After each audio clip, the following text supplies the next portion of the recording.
Hello, everybody. Tyrone TG3, Pocket the Monster, Horizons.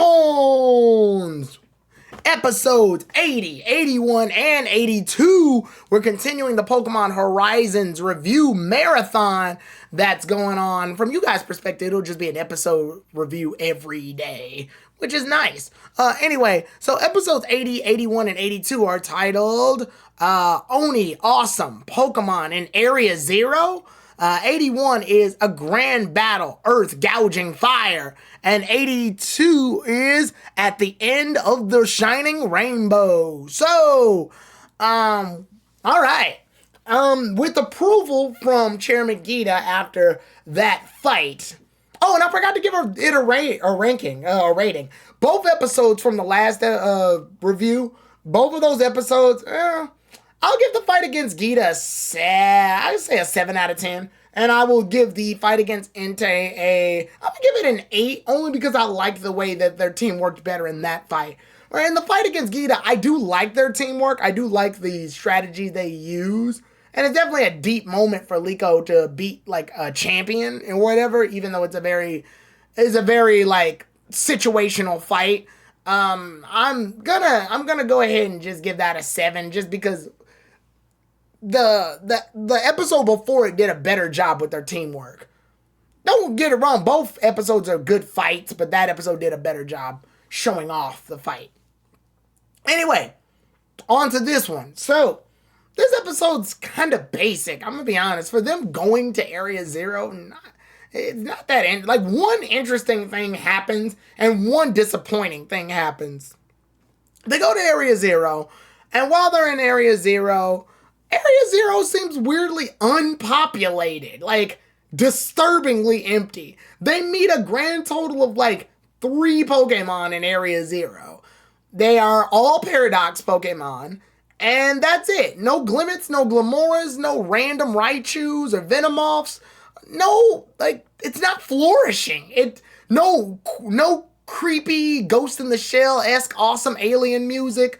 None of that. Like, none of it shows up. I'm really disappointed a little bit, just because it's like, this is Area Zero. Like, in the game, it was like this weird, like, mysterious place, and you heard the people chanting the "see, huh," and like, you'd be like, what? And the sky was this weird white color, and like some of the flowers and rocks were glittering, and I'm like, oh, this place is, this carries a lot of ominous but mysterious air to it.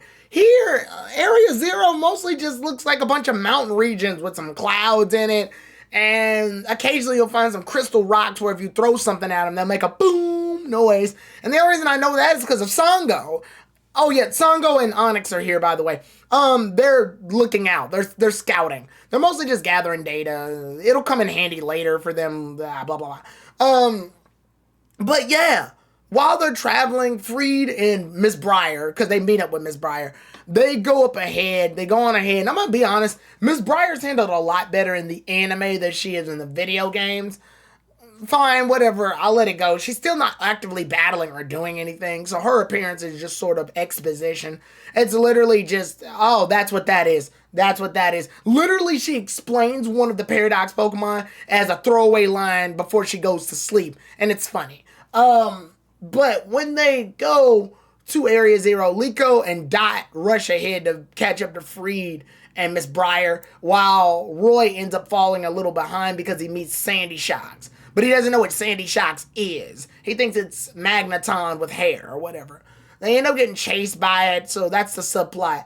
We move on to a later plot, though, where Sango, she's mostly the spotlight in this episode, she runs into Screamtail. And her relationship with Screamtail is a pretty funny one, because she's annoyed by the thing. She makes fun of it. She treats it like crap. But they both have a common enemy in Giant Tusk. So when Giant Tusk shows up, they end up having to fight it. And Screamtail ends up watching Glalie and Sango fight it while they insult Screamtail. So because Screamtail's getting insulted, it tries to show itself off in the fight by using Boom Burst and other moves. And eventually it winds up like being involved in the fight, but to its detriment, it winds up getting caught up in the self-destruction from Glalie. So all three of them get blown to smithereens, only for Screamtail to eventually like warm up to Sango in a weird way. And like a, yo, I'm insulting you, but for some reason I'm weirdly close to you way. Honestly, it's a mix-up of Pokemon that I never thought I'd see. I think the closest we've ever gotten to this type of relationship is like Jessie and Wobbuffet. And even that was more Wobbuffet being nonchalant about everything, where Screamtail's actively arguing against Sango, and Sango's arguing against them, and they're butting heads, but at the weirdly same time, they have this, like, odd respect for each other. It's nice. It's adorable. We don't see this mixture a lot, so I'm very glad to finally see a Pokemon relationship that's involved on this, like, odd level of spiting each other. And then when Screamtail screams, Sango tries to shut it up by throwing a Pokeball at it. She doesn't know she's throwing a Pokeball. She grabs like the closest thing she's got in her bag and throws it. It's a Pokeball. It captures Screamtail and she has a new Pokemon. It weirds me out that Onix didn't get a new Pokemon. I was hoping he would get like Iron Treads or something, or get something to really, like, I was hoping everybody would get a Mon from Area Zero to, like, you know, help the team a little bit, like add something to it. But sadly, that doesn't happen. Even on Roy's end, Roy is fighting off against Sandy Shocks, and he doesn't catch it. And granted, I know he already has an electric Pokemon, which is Kilowattrel, but Sandy Shocks would mostly serve as an electric ground type Pokemon because that's what it is. And it disappoints me that they even went out of their way to make Roy fight this thing, only for him to not really catch it. They've done that with him a lot, though, too. They did the same thing with Capsakid, where he gained a relationship with it, but didn't catch it. I don't know. For some reason, Pokemon is very fixated on having Roy encounter Pokemon, but not catch them. And it's Pokemon he should so obviously catch. Honestly, if they were worried about type duplication, they could have given Roy... they could have had him meet up with any Paradox Pokemon. It's so bad to a point where Miss Briar doesn't even say the name of the Pokemon that he met. So to this day, they still don't know what Sandy Shocks is. And again, only 2 Paradox Pokemon show up. We don't get to see any more Paradox Pokemon. It's very weird that they separated Roy and Sango to develop them specifically. And Roy doesn't really get much development. He gets training. And that's it. He gets training and they just move on. Free never meets any Paradox Pokemon that like try to center them off. Like he doesn't battle against some Iron Hands or something. We don't get, like, Area Zero feels like a weird it feels like a backdrop. That's the problem I have with this. Area Zero feels like a almost empty backdrop. It doesn't have much going for it. It's got 3 Paradox Pokemon that all engage in random battles with random characters and then just moves on as if that didn't happen. It feels like such a throwaway episode. It feels like this episode only existed as a break between their next encounter. Because the next encounter is an important episode. And the next few episodes from now are going to be very plot-heavy, important episodes. So this is definitely one of those, like, arms in the air episodes where it's like, why did you do that? Not my favorite, I'm going to be honest with you. Sango and Screamtail are probably the only things I liked about it. Like, Sango and Screamtails are the only element of this episode that made me, like, happy. So for that, I gotta give it a 4. I hate that I gotta do that. But it's a letdown. Area Zero is supposed to be like that place in Pokemon. Area Zero is like one of those few places in Pokemon that makes me like go, wow, Pokemon can be a little bit deeper if you change it up. Because Area Zero's got like this underground passage that looks like a cave, and it's got all these diamonds and jewels and this river and like this creepy lore behind it. And Miraidon/Koraidon killed one of the people down there, and it's got a laboratory with abandoned stuff and all these diary entries. It's supposed to be this cool, mysterious place. And for them, it's just a pit stop. Like, it's a disappointing pit stop that leads to not much. I'm sorry, gotta give this one a low ranking.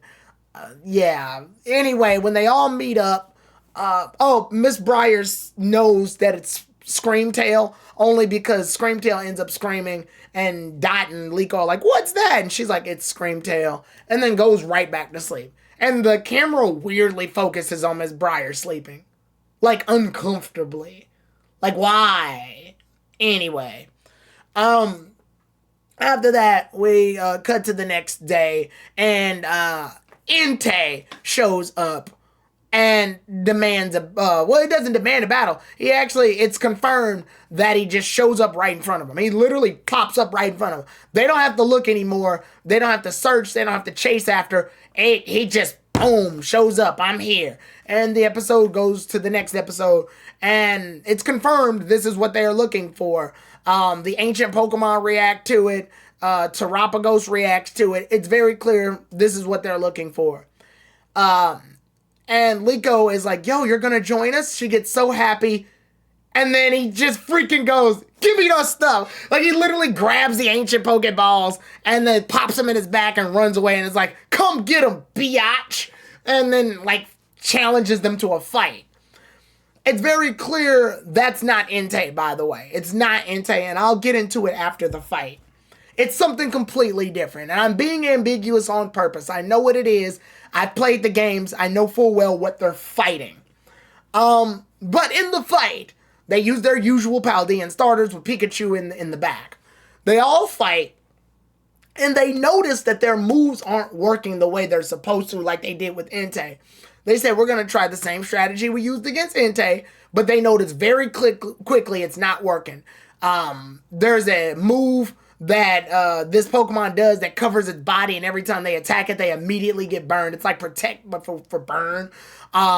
They end up getting washed up. And this thing ends up using Dragon Pulse, moves it just can't use, and it is wrecking them with it. It is wrecking them. Like it's bad. It's bad. Dot's so confused because she can't build a strategy around it because it's not Entei. She doesn't know what to do. She's like, "Well, this is something completely different." But then later she starts to get excited, learning the moves, learning what type it has, knowing that Disarming Voice does more damage for some reason. Learning that certain attacks are doing damage, certain attacks are failing. She's learning the matchup of the Mon. And she comes to the conclusion, "Oh, this thing is a fire dragon type. Wow, that's crazy. We need to find a strategy around that." So then after like a lot of careful planning, they coordinate their Pokemon, and Quaxwell winds up using Air Cutter in the water to turn into water, like the Water Cutter move and the Aqua Cutter. And when it becomes Aqua Cutter and hits him, he winds up freaking using like Sunny Day. And he uses Sunny Day on purpose so that the Paradox ability, the Primordial Sun or whatever, he ends up using that ability to get stronger. So now he's even stronger, and he's wrecking all three of them because he got that power boost because he's a Paradox Pokemon, a past Paradox Pokemon. And Dot, Liko, and Roy are just like, "What is this? This is crazy." So they learn about that, so they need a strategy. They need something that'll work indefinite. Their regular moves aren't working, so then they end up using the land. So they end up using the water, and they go, "Let's get this thing into the water. Once we lure it into the water and get it to get that fiery defense down, we'll hit it with Thunder Punch from Captain Pikachu." When Captain Pikachu does the Thunder Punch, since this Pokemon's in water and water conducts electricity, it does double damage. Like, it's great. It's amazing. Like, it's great teamwork. And they learn in the middle of the fight, Briar goes into the book and learns its actual name is Gouging Fire, which is the Pokemon that's a prehistoric Pokemon, the prehistoric Paldean Pokemon, Paradox Pokemon. So once they learn that, they go, "Oh, so apparently the reason that Lucius called this thing Entei is because he just didn't know." Now let's talk about that for a second. I'm fine with Lucius mispronouncing Gouging Fire's name as Entei. Entei is an old Pokemon that has existed for hundreds and hundreds of years. So, with the name Entei that it was given hundreds and hundreds of years ago, and with its description, it definitely looks like Entei. Because that's the point. Paradox Pokemon are the ancestors of Pokemon that exist. I get that. That's fine. And it's also fine that we openly accept that Lucius just made a mistake. It's a very realistic thing, and there was no name given to this thing until Area Zero did reports on it. So, okay, absolutely fine. But why does the flashback show Entei? Now, that's obviously to keep the surprise that it wasn't Entei, it was Gouging Fire the whole time. We, as the viewers and as the player of the video games, know this already. We are fully aware of this. But obviously, this plot was made with writing that was intended way before the DLC happened. And I'm guessing that when they did that, they made that unintentionally with the mindset of, okay, this Pokemon's name is going to be Entei. This will be Entei. This is what Entei is. This is Entei, as far as we're concerned, at least. And then later, Scarlet and Violet got DLC and introduced the Paradox Pokemon, Gouging Fire, as well as Walking Wake and Raging Bolt. And then they went, oh crap, well, we already have an Entei. And they're like, yeah, but we need you to promote this Pokemon. So can you find a way to just swap those? And that's pretty much what happened. It's very clear that's what happened too. Because the flashbacks obviously made it so that it's that way. And why would Terapagos doing the flashbacks confuse such an obvious thing? Every other Pokemon is spot on. Basagiri, aka Kleavor, isn't confused to be a Scyther or a Scizor. It is very clearly a Kleavor. But that's because Legends Arceus already came out at this point. This is the game that comes after it. So it's very clear this is what they were aiming to do. This is the modem behind it. They probably used Entei in order to represent Gen 2 as well. Because each Pokemon on that team represents a specific part. You got Arboliva representing the current Gen, the Paldea region Gen. And it's a Titan Pokemon. So you got that going for it. The next Pokemon that you had going for you was Lapras as a representation of Gen 1. Then you got Entei representing Gen 2, Rayquaza representing Gen 3, and then no real Pokemon representing Gen 4, but you've got Moltres representing Galarian forms, or form variations. So you've got a Galarian form Pokemon. And then you've also have like Kleavor to represent a Hisuian Pokemon. All of these mons were placed very specifically to be representations for things. Gouging Fire was an idea that was probably brought up after the fact to promote the DLC for Scarlet and Violet. And thus, the switch was made. It just seems so dangerously obvious. I don't have a problem with Gouging Fire being the Pokemon instead of Entei, but it shouldn't be so obvious that you can see the man behind the curtain. I kind of wish if they had did the flashbacks, they could have kept Entei a little ambiguous. Say that this Pokemon is very dangerous, so you have Lucius just hold the ancient Pokeball up to him and say, and you too, Entei, my friend. And he can just keep saying Entei. In the flashbacks, he can hold the ancient Pokeball and talk to it like one of his Pokemon, Entei. And then they ask, why hasn't he let it out? It's very aggressive, or it doesn't work well with other people or something. Give it a personality that can match that to justify its non-reveal. Then once we end up fighting against the Entei in a couple of episodes back, we know that the reason that no activation was done was because that's not the Entei that was stated in the flashback. The real Entei is Gouging Fire, a Pokemon that realistically looks like Entei but doesn't match what's going on.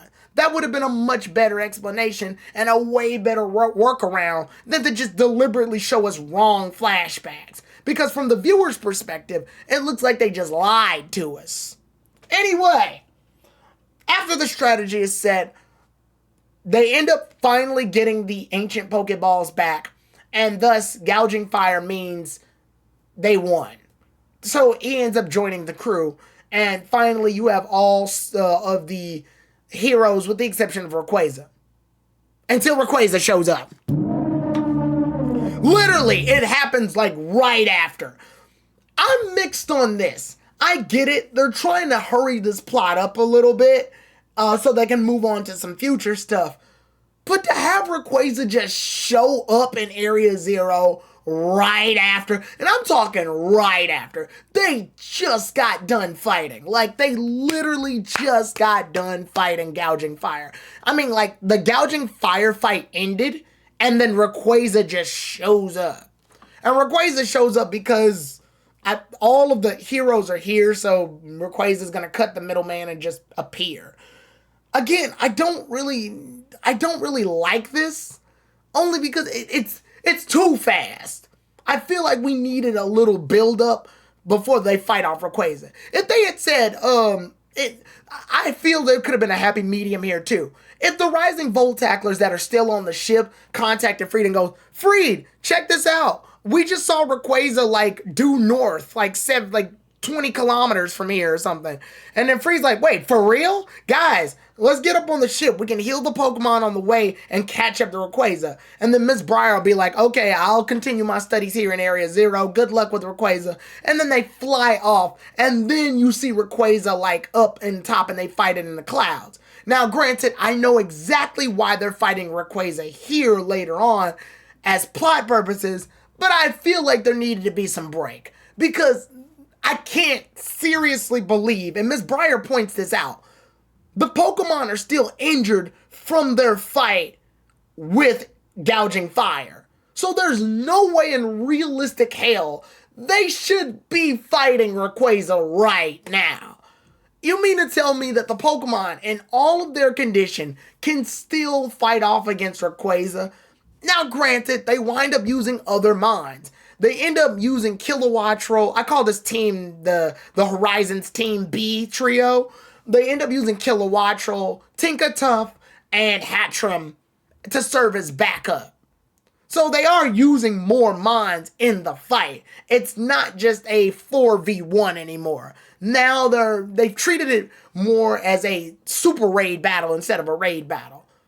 But the main three Paldean Pokemon plus Pikachu are still injured from Gouging Fire. So it's weird for me to believe that even under these conditions, they can just hop into another fight that quickly. This, to me, is more unbelievable than Gita losing, just because they're so injured. Regardless, they do have some pretty decent plans. One of them is to get Rayquaza wet, just like Entei. The way they do, and Gouging Fire, the way they do it this time, though, is they use the waterfall from a higher plane and then knock the rocks out the way to cause more water to splash up on Rayquaza. That way Pikachu can wind up whipping out Thunder Punch. It's a good strategy. The rest of the Pokemon end up Hatchram ends up healing some mons, uses Breaking Sweep along with Tinkatuff in order to knock away some of the Draco Meteors. It's a really good fight. Like, all the Pokemon are putting in pretty much all their effort. I'm gonna be honest though, I think Rayquaza's kind of nerfed this time around. I don't know, when they fought Rayquaza that one time, right before the Brave Asagi got destroyed, when they fought Rayquaza there, Rayquaza seemed so much stronger. It was fighting Ceruledge in that fight too, but it felt like each of its attacks had more power behind them, more weight, more danger. Rayquaza seemed like more of a threat.